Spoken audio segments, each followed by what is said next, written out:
বন্ধুরা, তৎকালীন পূর্ববঙ্গ তথা আজকের বাংলাদেশের পুরনো কিছু শহর আছে। সেই শহরগুলোতে আপনি যখন হেঁটে চলবেন, রাস্তার দুধারে পুরনো কিছু দালান কোঠা দেখতে পাওয়া যায়। যেই দালানগুলো প্রমাণ করে আজ থেকে শত বছর আগে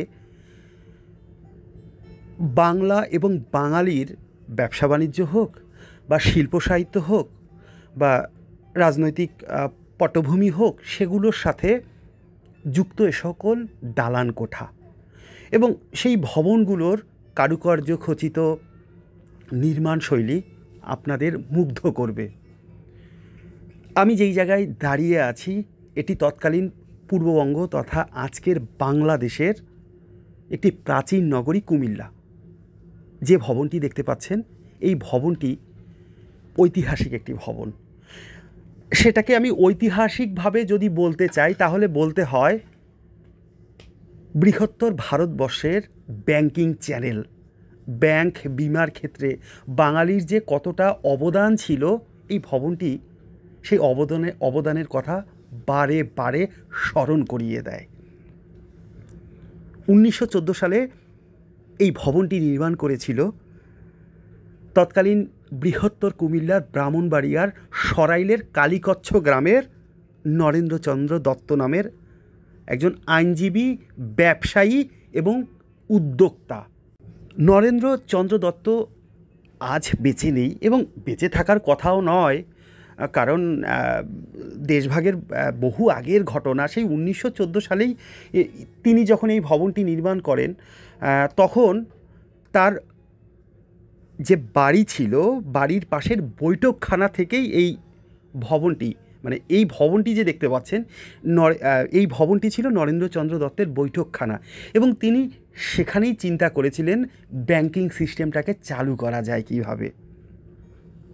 এবং সেই জায়গা থেকেই দ্য কুমিল্লা ব্যাংকিং কর্পোরেশন। এবার এটা কিন্তু বন্ধুরা কুমিল্লা শহরের একেবারেই প্রাণকেন্দ্র, কান্দির পাড়ে।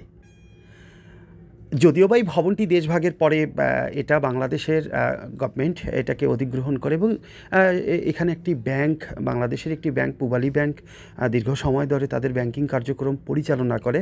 কিন্তু এই ভবনটির অতীত ইতিহাস আপনি যদি পর্যালোচনা করতে চান, আপনার মনে হবে যে আমরা শত বছর আগে বিশ্ব দরবারে বাঙালির অবস্থান কতটা গৌরব করার মতোই ছিল।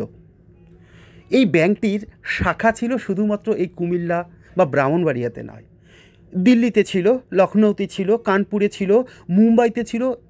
এমনকি জেনে অবাক হবেন, এই ভবনটির মানে এই কুমিল্লা ব্যাংকিং কর্পোরেশনের একটি শাখা লন্ডনে ছিল। তার মানে বুঝতে পারছেন যে ব্রিটিশদের কাছেও এই ব্যাংকটি কতটুকু গুরুত্বের পরিচয় তাদের কাছে গুরুত্ববহ মনে হয়েছিল। 1947 দেশভাগের ঘটনা যখনই ঘটল, তখন এই ব্যাংকিং সিস্টেমের, ভারতবর্ষের ব্যাংকিং চ্যানেল বা ব্যাংকিং সিস্টেমের একটা বৃহত্তর একটা পরিবর্তন হলো। তখন এই ভবনটির গুরুত্ব ধীরে ধীরে কমা শুরু হয়ে গেল। 1950 সাল নরেন্দ্রচন্দ্র দত্ত সহ আরও 3 জন বাঙালি, যারা ব্যাংকিং উদ্যোক্তা ছিল বা ব্যাংক বিমা ব্যবস্থাপনা নিয়ে তখন ভারতবর্ষে বাঙালিদের নাম উজ্জ্বল করেছিল, তারা মিলে গঠন করলো ইউনাইটেড ব্যাংক অফ ইন্ডিয়া। তার মানে বুঝতে পেরেছেন যে এই ব্যাংকটি থেকে ইউনাইটেড ব্যাংক অফ ইন্ডিয়ার জন্ম হয়েছিল। বন্ধুরা, ভাবতে পারেন শত বছর আগে বাঙালির ইতিহাসটা অন্যরকম এক অনন্য উচ্চতায় না থাকলে ইউনাইটেড ব্যাংক অফ ইন্ডিয়ার কার্যক্রমের প্রারম্ভিকতা এই ভবন থেকে শুরু হয়েছিল। তার প্রমাণ এই ভবন এবং এর অতীত ইতিহাস। নরেন্দ্রচন্দ্র দত্ত শুধু একজন ব্যবসায়ী ছিল না, আইনজীবী যেমন ছিল, এবং তার ইস্পাতের ব্যবসা ছিল, চা বাগানের ব্যবসা ছিল, এবং ব্রিটিশরা তাকে ব্যবসায়িক টাইকুন হিসেবে মনে করত। শুধু কুমিল্লা নয়, বাংলাদেশের ফরিদপুর, পাবনা, বরিশাল, চট্টগ্রাম, বাংলাদেশের এরকম পুরনো বহু জেলায় এরকম ভবনগুলো দেখতে পারবেন যে দেশভাগের পূর্বে বা শত বছর আগে এখানকার হিন্দুদের গৌরবময় ইতিহাসের সাক্ষী এরকম ভবনগুলো এবং এই স্থাপনাগুলো। শুধু কুমিল্লা শহরের কথাই আমি যদি তুলে ধরি, দেশভাগের পূর্বে বাঙাল হিন্দুদের ইতিহাস নিয়ে, সেটা আমি এক মাসেও শেষ করতে পারবো না।